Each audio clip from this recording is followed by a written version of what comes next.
A man stands motionless on a Russian road. His eyes are open. His hand clutches a musket. He is frozen solid. Around him, thousands of bodies litter the snow, some still moving, crawling, whimpering. The temperature is 40 degrees below zero. It is December 1812, and the largest army Europe has ever assembled is dying in real time. This is not a battle. There are no cannons firing, no charges, no glory. This is something worse. This is a slow-motion mass death event, a catastrophic unraveling of human order, discipline, and sanity. Over the course of 6 months, more than 600,000 men will march into Russia. Fewer than 40,000 will return. Most will not die from bullets. They will die from cold, starvation, disease, and each other. This is the story of how Napoleon Bonaparte led the greatest military force in history into a frozen wasteland, and how that force devoured itself. In the spring of 1812, Napoleon Bonaparte stood at the apex of his power. He had conquered most of Europe. His empire stretched from Spain to Poland, from the North Sea to the Mediterranean. Kings bowed to him. Nations rewrote their laws to mirror his. The French military machine was considered invincible, a perfected instrument of violence and coordination that had crushed every coalition raised against it. For 15 years, Napoleon had been remaking the world in his image. He had defeated Austria, Prussia, and Russia in previous wars. He had installed his brothers as kings of Spain and Naples. He had dissolved the Holy Roman Empire, an institution that had existed for 1,000 years. The map of Europe was his canvas, and he painted it with armies. But there was one problem. Russia refused to cooperate.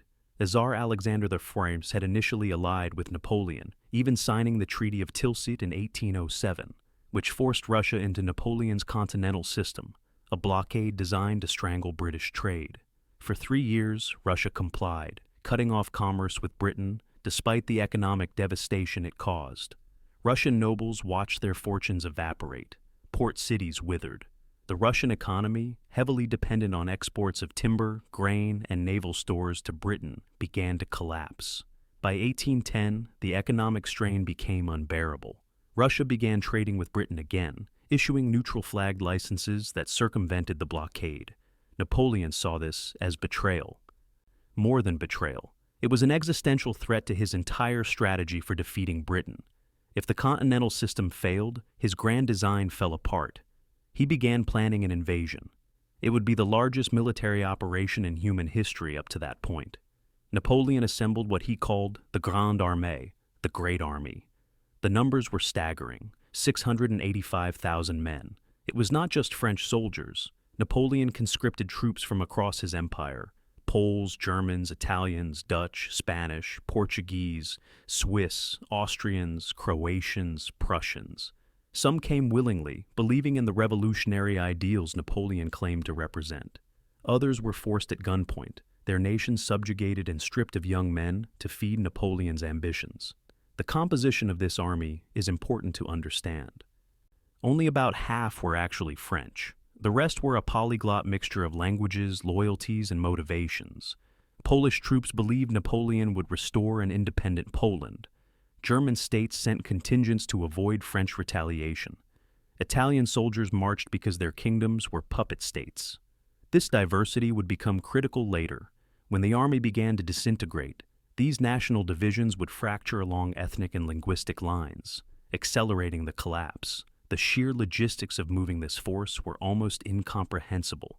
Napoleon's staff spent months planning supply lines, calculating ration requirements, mapping routes. Thousands of wagons carried supplies: flour, biscuits, dried vegetables, brandy, ammunition, medical equipment, tents, tools, horseshoes, spare wagon wheels. Tens of thousands of horses pulled artillery, cavalry mounts, supply trains.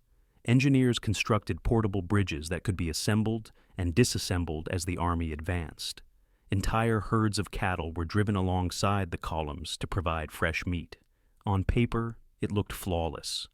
Napoleon's quartermaster general, Pierre Daru, had calculated that the army could sustain itself for 2 months on pre-positioned supplies, supplemented by foraging and requisitioning from occupied territory.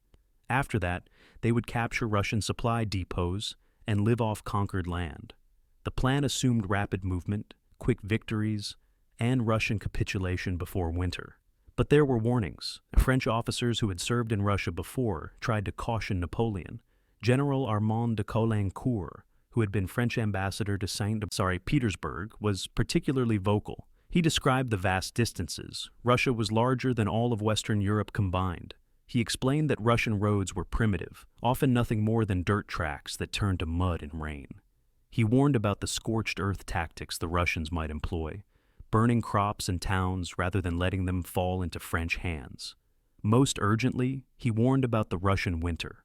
Caulaincourt told Napoleon directly, "The climate will defeat us before the enemy does. If we are still in Russia when winter arrives, we will lose the army." Napoleon dismissed him. He had faced harsh weather before, in Egypt, in Poland, in Spain. He believed discipline and willpower could overcome environmental obstacles. Another advisor, General Henry Clark, presented intelligence showing that Russia's population was larger and more spread out than Napoleon assumed, making occupation nearly impossible. The Russian army could retreat indefinitely into the interior, stretching French supply lines to the breaking point. Clark suggested that even if they captured Moscow, it would prove meaningless. Russia's capital was St. Petersburg, and the Russian government could simply relocate deeper into the country. Napoleon ignored it all. He believed in momentum. He believed that if he struck fast enough, hard enough, the Russians would capitulate before winter arrived. He believed the war would be over in weeks. He had defeated every enemy he had faced using this strategy. Overwhelming force, rapid movement, decisive battle, negotiated peace. There was no reason to think Russia would be different. He was catastrophically wrong. The invasion began on June 24, 1812. The Grande Armée crossed the Neman River into Russian-held Poland. The scale of the crossing took days. Men, horses, wagons, cannons, an endless column stretching back dozens of miles. Local villagers watched in terror and awe. Some claimed the ground itself shook. One Polish observer wrote, "I have never seen anything like it. The army seemed to have no end." For 3 days, soldiers crossed the river, and still they came. At first, everything seemed to go according to plan. The army advanced rapidly, covering 15 to 20 miles per day. Russian forces retreated without engaging in major battles. Small skirmishes occurred. Cossack cavalry would harass French scouts, then disappear into the countryside, but nothing that slowed the advance. This should have been a warning. Instead, Napoleon saw it as confirmation of his brilliance. He assumed the Russians were afraid, that they were retreating in panic, that they would soon be forced to stand and fight a decisive battle that he would win. They were not afraid, they were preparing. The Russian strategy was devastatingly simple: deny Napoleon everything. The Russian army under General Barclay de Tolly fell back in organized withdrawals, burning crops, poisoning wells, evacuating civilians, dismantling infrastructure. Entire towns were set ablaze before the French arrived. Barns were emptied, livestock driven east, mills destroyed, bridges blown. The Grande Armée marched into a void. Within 3 weeks, the supply system began to collapse. The first problem was the roads. Napoleon had planned the invasion during the spring, when the ground was firm, but the summer of 1812 was unusually wet. Heavy rains turned the primitive Russian roads into rivers of mud. Wagons sank to their axles. Horses strained and died trying to pull them free. The artillery train fell behind, unable to keep pace. Supply wagons broke down by the hundreds. Spare parts ran out. Wheelwrights worked around the clock, but couldn't keep up with the damage. As the supply wagons fell behind, the army began to go hungry. Rations were cut, then cut again. Soldiers began foraging aggressively, pillaging whatever they could find. But the Russians had been thorough.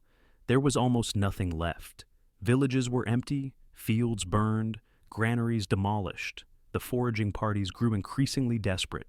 They ranged farther from the main columns, searching for food. This made them vulnerable to Cossack attacks. Russian irregular cavalry would ambush small groups, kill them, and disappear. Bodies began appearing on the roadside, French soldiers with their throats cut, stripped of weapons and supplies. Discipline began to erode. Officers struggled to maintain order. Men deserted in increasing numbers, sometimes individually, sometimes in small groups. Some tried to make their way back to Poland. Others simply vanished into the countryside, hoping to survive by hiding in forests or abandoned farms. Many were caught and killed by Russian partisans. Disease spread through the camps. Dysentery first, caused by contaminated water and poor sanitation. Soldiers drank from streams and ponds that had been deliberately poisoned by retreating Russians. The disease struck fast and brutal. Men would be healthy in the morning and dead by nightfall, their bodies racked by dehydration and fever. Field hospitals overflowed, medical supplies ran low, doctors worked without adequate tools, without clean water, without enough bandages. Then came typhus. The disease spread through lice in the soldiers' unwashed uniforms. Symptoms started with fever and headache, then progressed to delirium and organ failure. There was no treatment. Infected men were isolated in makeshift quarantine camps and left to die. The healthy soldiers marched on, leaving thousands behind. By the time the army reached Smolensk in mid-August, still more than 200 miles from Moscow, Napoleon had lost over 150,000 men without fighting a major battle. Think about that number. In less than 2 months, he had lost the equivalent of the entire Union Army at Gettysburg, and most of those deaths were from disease, starvation, desertion, and exposure. He should have stopped. His generals begged him to consolidate, to establish a defensible winter position in Smolensk to wait until spring. Marshal Michel Ney, one of Napoleon's most loyal commanders, argued that the army was already dangerously weakened. General Joachim Murat, Napoleon's brother-in-law, pointed out that they had lost a quarter of their force and hadn't even fought the Russian army yet. Napoleon refused. Moscow was within reach. He convinced himself that capturing the Russian capital would force Alexander to surrender. He told his generals, "One more battle, one more victory, and it will all be over." So, the march continued. The heat became oppressive. August in Russia can be brutally hot, and 1812 was no exception. Soldiers marched in wool uniforms designed for European weather, carrying heavy packs, suffering from dehydration. Water sources were scarce and often contaminated. Men collapsed from heat stroke. Horses died by the thousands, their corpses left to rot on the roadside. The stench was overwhelming, a combination of death, human waste, and decay that permeated everything. The psychological toll was mounting. These men had marched 1,000 miles into hostile territory. They were hungry, exhausted, sick, and scared. They had watched friends die from disease, seen comrades shot by invisible enemies, buried soldiers who had simply given up and died in their sleep. And they still hadn't fought the main Russian army. The uncertainty was corrosive. When would the Russians stand and fight? What was waiting for them in Moscow? On September 5th, scouts reported that the Russian army had finally stopped retreating. They had taken up defensive positions near a village called Borodino, about 70 miles west of Moscow.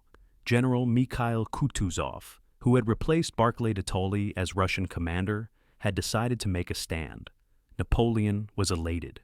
This was what he had wanted from the beginning, a decisive battle. He spent 2 days positioning his forces, bringing up artillery, preparing for the assault. On the morning of September 7th, the Battle of Borodino began. It was one of the bloodiest single-day engagements in human history. 70,000 casualties in less than 12 hours. The fighting was savage, close quarters, brutal. Russian defenders held fortified positions on hills and behind earthworks. French infantry assaulted uphill into withering musket and cannon fire. Bodies piled up in the killing zones. Artillery duels pulverized the landscape. The noise was deafening, a continuous roar of explosions, screams, and gunfire. A French officer named Jean-Roch Coignet later described the carnage. The ground was covered with the dead and dying. We walked on corpses. The wounded cried out for water, for help. But there was no time to stop. We climbed over bodies like they were logs. Some were still alive, reaching up, begging. We stepped on them and kept moving. The French captured the Russian positions by late afternoon, but at tremendous cost. 45,000 French casualties, 25,000 Russian casualties.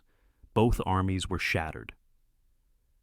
The Russians withdrew during the night in good order, their army intact despite the losses. Napoleon claimed victory, but it was Pyrrhic. His army had bled heavily, Medical supplies were almost gone. Wounded men lay in fields for days, ignored, screaming until their voices gave out. Many died from infection. Others were finished off by scavengers, both animal and human. But Moscow was now open. On September 14th, 1 week after Borodino, the Grande Armée entered Moscow. The city was empty. Moscow in September 1812 was one of the largest cities in Europe, sprawling, wealthy, a symbol of Russian power and culture. Population estimated at 270,000.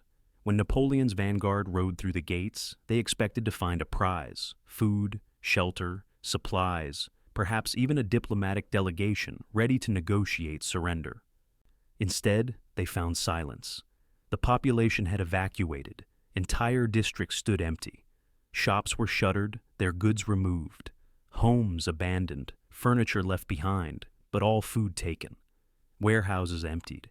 Even the hospitals had been evacuated, the sick and wounded loaded onto wagons and transported east. The only people remaining were a few thousand stragglers, criminals, drunks, the desperately poor who had nowhere else to go. Napoleon's officers explored the city in disbelief. This was not how wars ended. You captured the enemy capital, the government surrendered, peace was negotiated. But there was no government to surrender, no officials to negotiate with.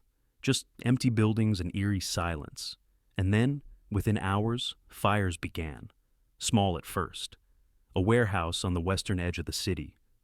Then a merchant's house in the Kitay-Gorod district. Then multiple fires simultaneously in different parts of the city. By nightfall, entire neighborhoods were burning. The fires spread rapidly, fed by wooden buildings and strong winds. French soldiers tried to fight the flames, but lacked the organization and equipment. Moscow's fire brigades had been evacuated, their pumps disabled or destroyed. For 6 days, Moscow burned. The fire consumed more than 3/4 of the city. Entire districts were reduced to ash. Churches collapsed, palaces melted. The heat was so intense that soldiers reported metal objects liquefying. The smoke was visible for 50 miles. Later investigations revealed that Russian authorities had ordered incendiary devices planted throughout the city before withdrawing. Count Fyodor Rostopchin, the Governor-General of Moscow, had overseen the evacuation and scorched earth measures personally. He had released prisoners from the jails and instructed them to spread fire. He had disabled the firefighting equipment. He had even ordered the murder of anyone suspected of collaborating with the French. The message was clear: you will have nothing. Napoleon took up residence in the Kremlin, one of the few structures left standing. Its stone construction had protected it from the flames. He established his headquarters there and waited. He sent emissaries to Tsar Alexander, proposing peace negotiations. The terms were generous. Napoleon would withdraw from Moscow. Russia would rejoin the continental system. Territorial boundaries would be negotiated. He assumed Alexander would accept rather than let the war continue. No response came. Days turned into weeks. Couriers rode to St. Petersburg and returned with nothing. Alexander refused to negotiate. He wouldn't even acknowledge Napoleon's letters. The Tsar had made a decision. He would accept no peace while French soldiers remained on Russian soil. He was willing to sacrifice Moscow, sacrifice his army, sacrifice however many Russian lives it took to drive the invaders out. Napoleon's officers grew restless. Winter was approaching. Everyone could feel it. The nights getting colder, the days shorter, frost on the ground some mornings. Supplies were critically low. The men were hungry, exhausted, demoralized. But Napoleon refused to order a retreat. He convinced himself that Alexander would blink, that diplomatic pressure from within the Russian court would force negotiations. He was wrong. And while Napoleon waited in the Kremlin, something darker began to happen in the ruins of Moscow. Discipline, which had already frayed during the march, began to disintegrate entirely. The army that occupied Moscow was not the same force that had crossed the Niemen 3 months earlier. These men had marched 1,000 miles, fought the bloodiest battle in history, and now occupied a burned-out shell of a city. They were traumatized, hungry, and beginning to realize they might not make it home. Soldiers looted the ruins of Moscow, searching for anything edible, anything valuable. Some found wine cellars that had survived the fire. They broke in and drank themselves into oblivion, consuming months' worth of stored alcohol in days. Drunken soldiers roamed the streets attacking each other, destroying property for no reason. Officers lost control. Attempts to restore order were met with defiance or violence. Others turned predatory. Reports began filtering back to headquarters, men killing each other over scraps of bread, over boots, over blankets. A Russian woman who had hidden in a cellar during the occupation later testified that she witnessed French soldiers murder a comrade for a loaf of bread he had found. She said, "They stabbed him 20 times, then divided the bread among themselves while he bled to death at their feet." One French officer recorded in his diary on September 28th, "I saw 2 soldiers fighting with knives over a dead dog. One stabbed the other in the throat. He did not even wait for the body to stop twitching before he began cutting meat from the carcass. When I approached, he looked at me with dead eyes and said, 'I need to eat.'" This was not an isolated incident. Similar reports came from all over the occupied city. The breakdown was accelerating. Horses were slaughtered by the hundreds. At first, they were butchered properly, skinned, carved, distributed as rations. But as desperation grew, men stopped waiting for official distribution. They attacked horses that were still alive, still harnessed to wagons. Some horses were stabbed in the neck and butchered while still standing, soldiers hacking at them with bayonets and swords. Eyewitnesses described soldiers crouched over still-breathing animals, tearing at raw flesh with their teeth, blood covering their faces and hands. Others boiled horse bones to make soup, then cracked the bones and sucked out the marrow. Nothing was wasted. Hooves were boiled for their collagen. Heads were cut into strips and chewed for whatever nutrition they might provide. The psychological damage was accumulating in ways that would only become clear later. Men who had been professional soldiers, disciplined, trained, proud of their service, were regressing into something primal. The structure that had held them together was collapsing. Military hierarchy meant nothing when everyone was starving. National identity dissolved when survival was the only imperative. The bonds of comradeship frayed when your best friend might kill you for your food. A Polish officer named John Ślepowski wrote, "I no longer recognized my own men.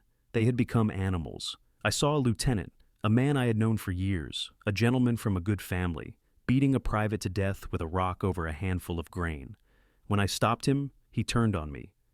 And I thought he would kill me too. I drew my pistol. He ran." On October 18th, Napoleon finally acknowledged reality. The Russian army, reinforced and resupplied, was moving to cut off his retreat route. Cossack raiders were attacking supply convoys. The weather was turning. If he waited any longer, the army would be trapped in Moscow when winter arrived in full force. On October 19th, after 5 weeks in Moscow, Napoleon finally gave the order to retreat. It was already too late. The retreat began in relatively good order. Columns formed. Wagons were loaded with whatever supplies remained, mostly plundered goods from Moscow, since actual military supplies had run out. Wounded soldiers who could walk joined the columns. Those who couldn't were left behind in makeshift hospitals with a few volunteer doctors. Everyone knew they were being left to die. The army moved southwest, hoping to take a different route back than the one they had used to advance. The northern route was picked clean. Every village burned, every field harvested. Napoleon hoped the southwestern route through Kaluga would have intact supplies, but Russian forces blocked the road. A battle was fought at Maloyaroslavets on October 24th. The French won, but casualties were heavy. More importantly, scouts reported that the Russian army had fortified positions all along the Kaluga road. Napoleon made a fateful decision: retreat along the original northern route, the same route they had devastated on the way to Moscow, the route where every village was already burned, every field already stripped, every water source already contaminated. It was a death sentence. The first major snowstorm hit on October 28th. Temperatures plunged from mild autumn weather to 15 degrees below zero overnight. Men who had marched into Russia in summer uniforms now faced Siberian cold with no protection. The army had brought winter supplies, coats, boots, gloves, but most had been abandoned during the retreat from Moscow to lighten the load. Now, as snow began to fall, soldiers realized their mistake. Thousands froze during the first night. They went to sleep and never woke up. In the morning, officers walked through the camps kicking bodies, trying to determine who was dead and who was unconscious. The columns resumed marching at dawn, stepping over frozen corpses. No one stopped to bury them. There was no time, no energy, and the ground was too frozen to dig. The cold was unlike anything most of these men had experienced. These were soldiers from France, Italy, Spain, Mediterranean countries where winter meant rain, not Arctic conditions. They had no concept of what 40 below zero felt like. Frostbite struck within minutes of exposure. Fingers froze, toes turned black, ears and noses became ice. A surgeon named Heinrich von Roos documented the progression of frostbite. First comes numbness. The affected area loses sensation. The soldier doesn't realize he's injured. Then the flesh turns white and hard, frozen solid. If he's lucky, he might save the limb if it's thawed slowly. But most don't get that chance. The frozen tissue dies. It turns black, becomes gangrenous. I performed hundreds of amputations, fingers, toes, feet, hands. We used no anesthetic. We had none. Men screamed while we sawed through frozen bone.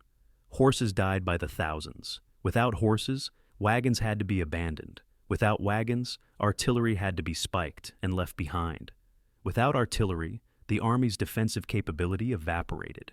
Russian cavalry and Cossack raiders began harassing the columns relentlessly, darting in, attacking stragglers, disappearing before the French could respond. The raids were brutal. Cossacks would strike at the rear of the column, cutting down anyone who fell behind. They didn't take prisoners. Bodies were found mutilated, scalped, dismembered, left as warnings. The psychological impact was devastating. Soldiers knew that falling behind meant certain death, so they marched until they literally couldn't take another step. By early November, organized units no longer existed. The Grande Armée had devolved into a mob, tens of thousands of men stumbling westward, driven only by the instinct to survive. Officers lost control, ranks dissolved. Soldiers from different nations banded together in small groups based on language. The French stayed with French, Germans with Germans, Poles with Poles. These groups competed for resources, sometimes violently. Men discarded their weapons to lighten their load.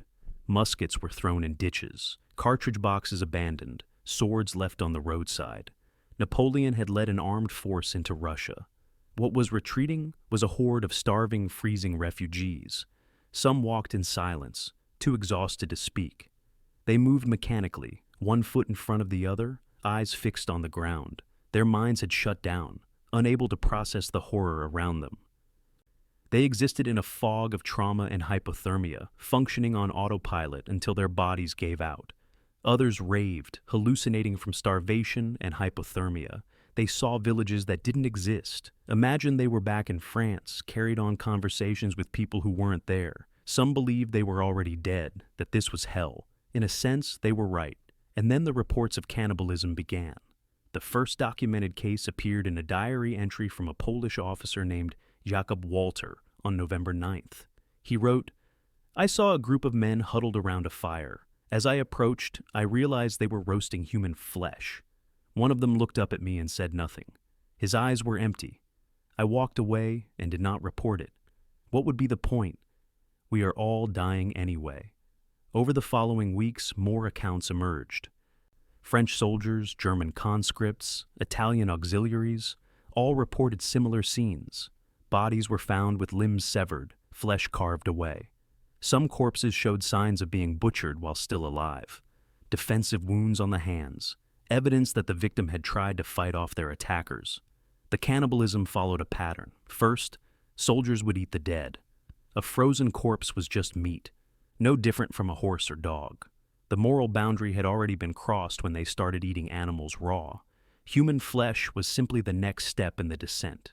Then, as the death toll mounted and fresh corpses became scarce, eaten within hours of death, some men stopped waiting for people to die naturally. Small groups would target the weak, the isolated, the stragglers. A soldier who fell behind might be attacked, killed, and butchered within minutes. His body would be divided among the killers, cooked over fires, consumed. One surgeon, René Bourgeois, documented what he witnessed at an abandoned field hospital on November 15th. Men too weak to move were preyed upon by those still capable of walking. I saw a soldier cut strips of flesh from a dying man's thigh while the victim watched, too weak to resist or even cry out. When I confronted the perpetrator, he told me, "He will be dead in an hour. I will be dead tonight if I don't eat. At least this way, one of us survives." The logic was impossible to argue with. In that moment, in that place, survival trumped morality. These men had been stripped of everything: their dignity, their identity, their humanity. What remained was the raw biological imperative to live. But not everyone succumbed. Many soldiers, even while starving, refused to cross that line. They died rather than eat human flesh. Their bodies were then consumed by those less principled. This created a horrific moral economy. The virtuous died and fed the depraved. The survivors were, by definition, those willing to do whatever it took to live. A French corporal named Adrien Bourgogne kept a detailed journal throughout the retreat. On November 18th, he wrote, "I have seen things I cannot describe, things I will never speak of. I tell myself I had no choice, that God will forgive me, but I do not believe it. I am damned. We are all damned." He survived the retreat. He lived another 40 years. He never spoke publicly about what he did in Russia, but his private journal, published after his death, contained confessions that shocked 19th century readers. He admitted to eating human flesh. He admitted to killing wounded comrades for their rations. He admitted that by the end, he had stopped thinking of other soldiers as people. They were obstacles, competitors, or resources. The psychological disintegration was total. Trust evaporated. Soldiers slept in shifts, afraid of being killed by their own comrades. Small groups banded together for mutual protection. But these alliances were fragile. Arguments over food could turn deadly. A group of 6 men might go to sleep together and wake up 4, the weakest 2 murdered during the night. And the cold kept getting worse. By mid-November, temperatures had dropped to 30 degrees below zero. Exposed skin froze in seconds. Breathing hurt. The air was so cold it burned the lungs. Men wrapped their faces in rags, trying to protect themselves. But it made little difference. Men froze while walking. They would take a step, then another, then stop, and simply remain standing, frozen in place, dead on their feet. The cold acted so quickly that their bodies didn't even have time to fall. Other soldiers walked past them without stopping. There was no time for burials, no energy for grief. The living continued. The dead remained where they fell, frozen monuments to futility. One survivor, Constant de Grunwald, later described the sound. The road was silent except for the crunch of snow and the occasional crack, like a tree branch snapping. That was the sound of men freezing solid. Their joints would seize, their limbs would stiffen, and you would hear that crack.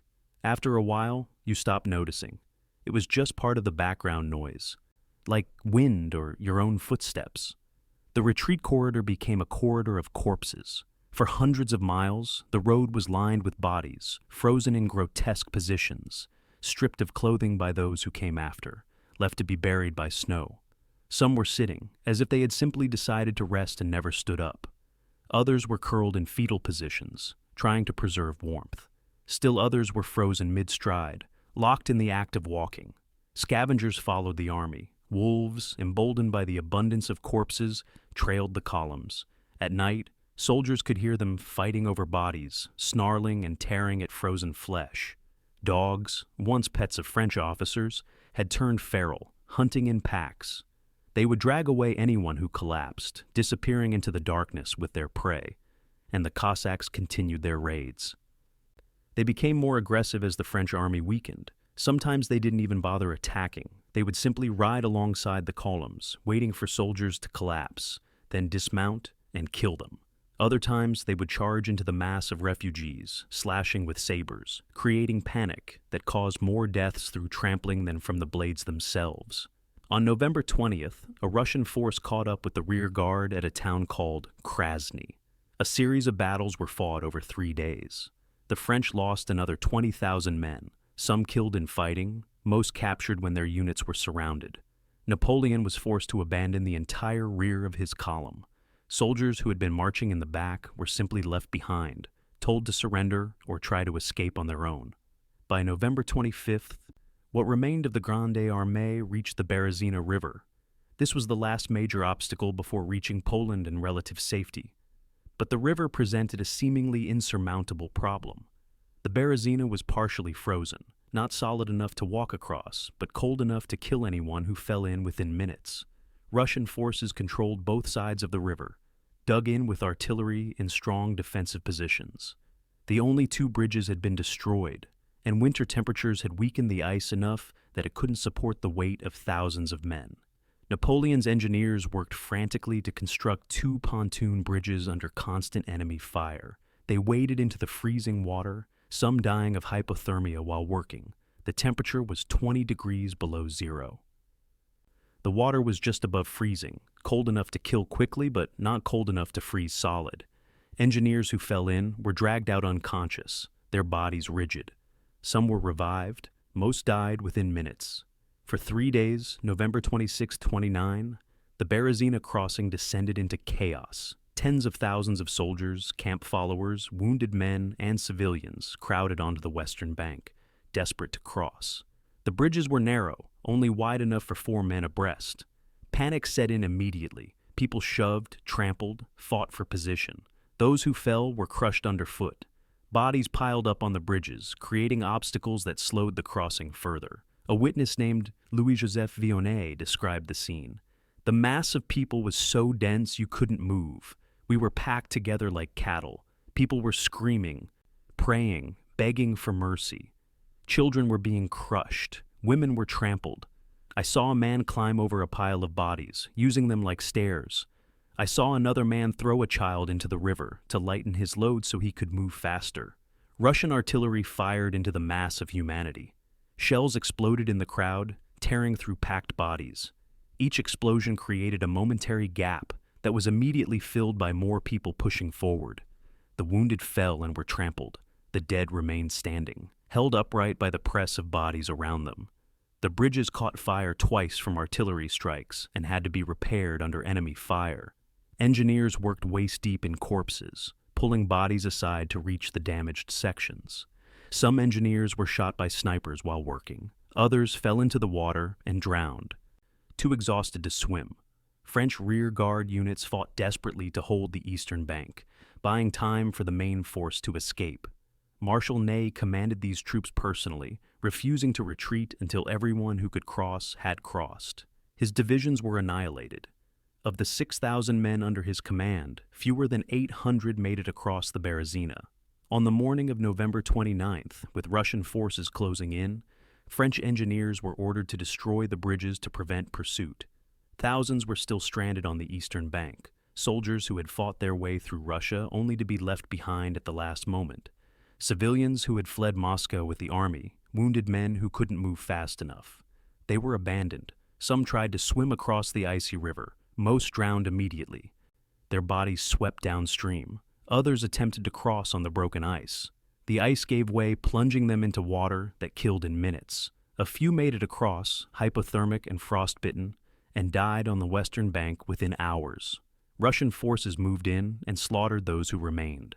Cossacks rode through the crowds, cutting down anyone they could reach. Regular Russian infantry herded survivors into groups and executed them. Some prisoners were taken, but most were killed on the spot. The eastern bank of the Berezina became a killing ground. An estimated 30,000 people died at the Berezina crossing. The actual number is impossible to determine. Bodies were swept downstream, buried under snow, or simply disappeared into the chaos. For years afterward, locals would find skeletons along the riverbank, the remains of those who had made it across but died of exposure before reaching shelter. Those who made it across continued west. But the ordeal had broken something fundamental. The Berezina represented the final collapse of any pretense of military organization. After the crossing, there was no army anymore, just a stream of refugees fleeing westward, pursued by Russians and winter. The cold intensified. On December 5th, temperatures dropped to 45 degrees below zero. This was beyond human tolerance. Men froze solid while walking. They would be mid-step, then stop, then fall forward like statues. Their bodies would shatter when they hit the ground, frozen so thoroughly that they broke like glass. Witnesses reported seeing entire groups frozen together. Soldiers who had huddled for warmth died, and froze into a single mass of bodies. Others found men frozen in sitting positions, backs against trees, looking almost peaceful. Closer examination revealed their faces locked in expressions of agony. On December 5th, Napoleon received news from Paris. There had been a coup attempt. A general named Claude François de Mallet had tried to seize power, claiming Napoleon was dead. The coup had failed, but it revealed how fragile Napoleon's political position had become.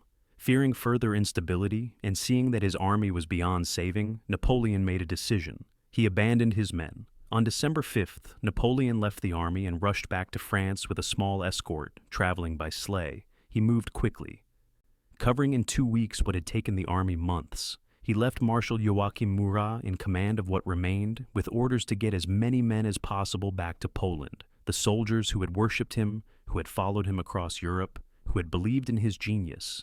They were left to die in Russia while he fled to protect his political position. When word spread through the ranks, the psychological impact was devastating. Napoleon had abandoned them. The man they had trusted, the emperor they had served, had saved himself and left them to freeze. Morale, already nearly non-existent, collapsed completely. Men stopped even pretending to follow orders. They wandered westward in small groups, focused entirely on individual survival. Some turned back, hoping to surrender to the Russians. Others simply stopped walking, sat down in the snow, and waited to die. By mid-December, the temperature began to moderate slightly, rising to a relatively balmy 10 below zero. But it was too late. The survivors were so weakened that even mild cold killed them. Frostbite injuries from earlier became gangrenous. Men who had lost fingers or toes to freezing now developed infections that spread through their bodies. Without medical care, these infections were death sentences. The march continued. On December 14th, the remnants of the Grande Armée staggered across the Niemen River back into Poland. French officials had prepared food, shelter, and medical care. But many survivors were too far gone to save. They ate and died, their bodies unable to process food after weeks of starvation. Others died of pneumonia, their lungs damaged by breathing frozen air. Still others succumbed to infected wounds, typhus, or simply gave up. One witness described the survivors. They looked like corpses that had learned to walk. Their faces were black from frostbite. Their eyes were hollow, empty of emotion. Many had no hands or feet, just stumps wrapped in rags. They moved slowly, mechanically, as if they were sleepwalking. When you spoke to them, most didn't respond. They stared through you, seeing nothing. By the end of December 1812, fewer than 40,000 combat-effective soldiers had returned from Russia. Over the following weeks and months, more stragglers trickled in, frostbitten, diseased, traumatized. Some had hidden in forests or barns, slowly making their way west. Others had been captured, escaped, and walked hundreds of miles to reach friendly territory. Final estimates put the total survivors at around 100,000 out of the original 685,000. That means approximately 585,000 men died. Most did not die in battle. They died from starvation, disease, exposure, and murder, killed by the cold, by their own comrades, by Russian raiders, or by their own despair. The aftermath of the 1812 campaign is almost impossible to comprehend. The numbers are staggering, but they don't capture the full horror. This was not just a military defeat. It was a descent into barbarism, a case study in how quickly civilization collapses under extreme stress. The survivors carried the trauma for the rest of their lives. Many suffered from what we would now recognize as post-traumatic stress disorder. They had nightmares, flashbacks, panic attacks. Loud noises would trigger violent responses. Cold weather would send them into episodes of terror. Many couldn't discuss what they had experienced. The memories were too painful, too shameful. Some became violent. There are documented cases of veterans assaulting family members during PTSD episodes, believing they were back in Russia fighting for survival. Others withdrew completely, unable to reintegrate into normal society. They couldn't hold jobs, couldn't maintain relationships, couldn't function in civilian life. The skills that had kept them alive in Russia, paranoia, violence, ruthless self-preservation, were maladaptive in peacetime. A significant number committed suicide in the years following the campaign. Exact numbers are unknown, but historians have found numerous accounts of veterans taking their own lives. Some hanged themselves, others drowned themselves. A few walked into winter storms without coats, essentially choosing to finish what Russia had started. One survivor, a French lieutenant named François Dumonceau, left a suicide note that read, "I cannot live with what I did in Russia. I cannot forget the faces of the men I killed for their food. I cannot sleep without seeing the bodies. God may forgive me, but I cannot forgive myself. I am going to join those I left behind." The psychological impact extended beyond the soldiers. Entire communities across Europe lost their young men. Villages were depopulated. In some German towns, an entire generation of males simply disappeared, marched into Russia, and never returned. Families waited for years, hoping for news, before finally accepting that their sons, husbands, and fathers were dead. The cultural memory of the retreat became embedded in European consciousness. Folk songs were written about the frozen march. Artists painted scenes of the retreat, always dark, always horrifying. Writers incorporated the campaign into novels and poems. Leo Tolstoy's War and Peace devoted significant attention to the Russian campaign, using it as the backdrop for his exploration of fate, free will, and human nature under extreme conditions. The campaign also had profound political consequences. Napoleon's aura of invincibility was shattered. Other European powers, seeing France weakened, formed a new coalition against him. Within 2 years, Allied armies would invade France itself. Napoleon would abdicate in 1814, be exiled to Elba, escape and rule again for the 100 Days, then finally be defeated at Waterloo in 1815. But something had been lost in Russia. Napoleon's later campaigns lacked the boldness of his earlier years. He became cautious, hesitant, prone to second-guessing. Some historians argue he was physically weakened, that the stress of the Russian campaign damaged his health. Others suggest psychological damage, that he was haunted by what he had done, by the men he had led to their deaths for nothing. In his memoirs, written during his final exile on St. Helena, Napoleon devoted surprisingly little space to the Russian campaign. He made excuses, blamed the weather, blamed his subordinates, blamed Russian treachery. He claimed that if only certain things had been different, victory would have been possible. But he never took full responsibility. He never acknowledged that the disaster was his fault, that every warning sign had been visible, that he had sacrificed hundreds of thousands of lives to feed his own ambition. Perhaps the most disturbing aspect of the 1812 campaign is how preventable it was. Every warning sign was visible. The logistical problems were obvious. The intelligence was accurate. Napoleon had every opportunity to stop, to withdraw, to save his men. At multiple points, at Smolensk, at Moscow, even after the retreat began, he could have made different decisions that would have saved thousands of lives. He chose not to. Why? Some historians argue it was arrogance, that Napoleon believed so deeply in his own genius that he couldn't accept the possibility of failure. His entire identity was built on being the greatest military mind in history. To admit that Russia was beyond his capabilities would have been to admit that he was fallible, human, limited. Others suggest it was political necessity. Napoleon's power in France rested on military success. A retreat without achieving victory would have made him look weak, undermining his authority. He needed a triumph to maintain his position, so he kept pushing forward, gambling with other people's lives in hopes of securing a win that would justify the costs. Still others believe it was simple miscalculation, that he genuinely thought he could win quickly and didn't anticipate the Russian strategy or the severity of the winter. This is the most charitable interpretation, suggesting incompetence rather than callousness. But there's another possibility, one that's more disturbing, that Napoleon knew the costs and accepted them. That he viewed his soldiers not as human beings but as instruments, expendable resources to be used and discarded in pursuit of his vision.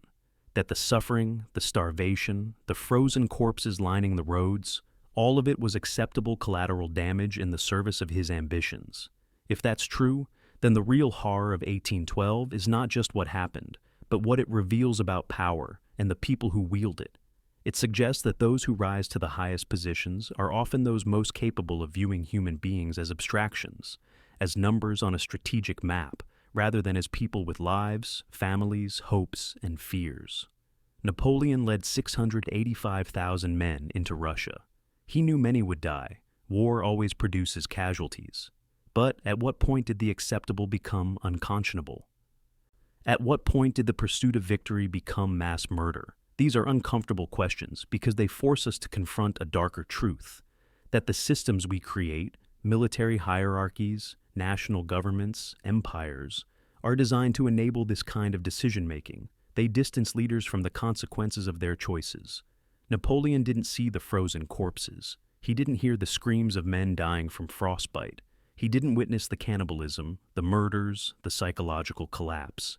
He sat in headquarters, looked at maps, and made decisions based on abstract strategic considerations.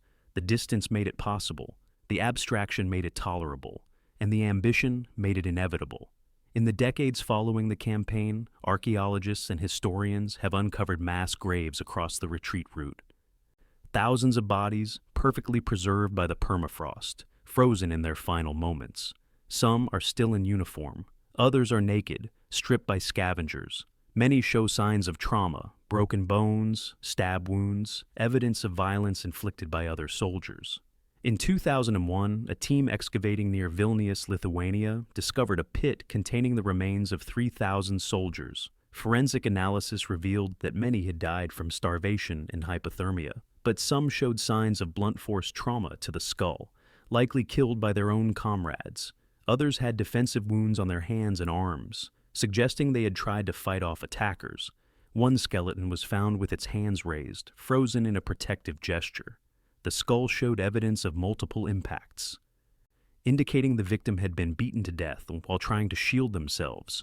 Another skeleton had bite marks on the bones, human teeth, marks on the femur, and ribs, evidence of cannibalism. The evidence is undeniable. The retreat from Moscow was not just a military disaster. It was a collapse of humanity itself, a glimpse into the darkest corners of human nature when all structure and order are stripped away.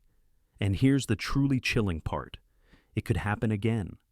We like to believe that modern militaries, with their advanced logistics and technology, could never experience something like 1812. We tell ourselves that we have learned from history, that safeguards are in place, that professional armies are too disciplined to collapse into barbarism. But every system has a breaking point. Every organization, no matter how disciplined, is only as strong as the conditions allow. Take away food, take away warmth, take away hope. Put enough pressure on human beings, and the veneer of civilization cracks. History doesn't repeat, but it echoes. In World War II, the Wehrmacht's invasion of the Soviet Union followed a disturbingly similar pattern: overconfidence, logistical collapse, mass death from cold and starvation. The siege of Leningrad saw widespread cannibalism. The German retreat from Stalingrad mirrored Napoleon's retreat in many ways. Freezing soldiers, breakdown of discipline, thousands of deaths from exposure. In the Korean War, Chinese troops crossing into North Korea in 1950 suffered massive casualties from cold. American soldiers retreating from the Chosin Reservoir fought in sub-zero temperatures, losing men to frostbite and hypothermia. Modern equipment helped, but it didn't eliminate the danger. Even in recent conflicts, we've seen soldiers under extreme stress commit atrocities, turn on civilians, lose all moral restraint. Abu Ghraib, My Lai, Srebrenica. Different contexts, different circumstances, but the same fundamental pattern. When human beings are pushed beyond their limits, darkness emerges. The lesson of 1812 is not that it was an anomaly. The lesson is that it's always waiting, lurking beneath the surface, ready to emerge whenever the conditions are right. So, when we look back at the frozen road, at the endless line of bodies stretching across the Russian steppe, we should ask ourselves, what would we do? How long would we last? At what point would we stop being soldiers, stop being civilized, and become something else? Most of us will never know. We'll never face temperatures that freeze flesh solid. We'll never starve so badly that a corpse looks like food. We'll never be so desperate that killing a comrade for his boots seems reasonable. But the men of the Grande Armée were not monsters. They were ordinary people, farmers, clerks, students, conscripts who had no choice. They marched into Russia believing in something: France, Napoleon, glory, survival. And in the end, all of it was stripped away. What remained was the cold, the hunger, the bodies, and the terrible, inescapable truth that under the right circumstances, any of us could become them. The descent doesn't require evil. It requires pressure. It requires the removal of structure, the collapse of hope, the introduction of desperation. Given the right, or rather the wrong conditions, human beings revert to something primal. Not because we are inherently evil, but because survival is the most fundamental imperative. We build civilization as a shield against this reality. Laws, morality, social bonds, institutions, all of these exist to prevent the collapse. But they are fragile. The men who froze on that Russian road had all of those things. They had training, discipline, loyalty, belief, and it took only a few months of hunger and cold to strip it all away. That's what makes 1812 so disturbing. It's not just a historical tragedy. It's a mirror showing us what we are capable of becoming. It's a reminder that the things we think of as fundamental to human nature, compassion, morality, dignity, are actually dependent on circumstance. They exist because conditions allow them to exist. Remove those conditions, and they disappear. In the deep winter of 1812, on a forgotten road somewhere in Russia, a man stands frozen solid. His eyes are open. His hand clutches a musket. Around him, thousands of others lie in the snow, some still, some crawling, some waiting to die. He is not a soldier anymore. He is a warning that there are things worse than death, worse than defeat, worse than any battlefield. There is the slow, grinding collapse of everything that makes us human, the moment when hunger overwhelms compassion, when cold destroys dignity, when desperation turns brothers into predators. And once it starts, it cannot be stopped. It can only be survived, or not. The frozen man on the road has no name anymore, no rank, no nation, no story. He is simply evidence. Evidence of what happens when ambition meets reality, when arrogance encounters limits, when power forgets that soldiers are human beings, not pieces on a board. 685,000 men marched into Russia. Fewer than 100,000 returned. The rest remain, buried under Russian soil, scattered across the steppe, frozen in forgotten graves. Their deaths accomplished nothing. Russia was not conquered. Napoleon's empire collapsed within 3 years. The geopolitical situation returned to roughly where it had been before the invasion. All that suffering, all that death, all that horror, for nothing. That's perhaps the most unbearable part. If those men had died for something meaningful, if their sacrifice had achieved some lasting purpose, maybe it could be rationalized. But they didn't. They died because one man's ambition exceeded his judgment. They died because warnings were ignored. They died because the momentum of history, once started, is almost impossible to stop. And now, more than 2 centuries later, their story remains. Not as a tale of glory or heroism, but as a chronicle of human fragility. A reminder that civilization is thinner than we imagine, that the distance between order and chaos is shorter than we want to believe. The frozen man on the road stands as a monument to that truth. He stands as a witness to what we are capable of. Not our capacity for evil, but our capacity for collapse. Our ability to descend, step by step, into darkness. He stands as a question. What would you do if you were hungry enough? If you were cold enough? If you were desperate enough? What would you do? Most of us will never answer that question. We'll live our lives in comfort, never tested, never pushed beyond our limits. We'll judge the men of 1812 from a safe distance, confident that we would have made different choices, that we would have remained moral, that we would have preserved our humanity. But we don't know. We can't know. Not until the moment arrives, and the frozen man on the road, silent and cold, offers no answers. Only the question, always the question.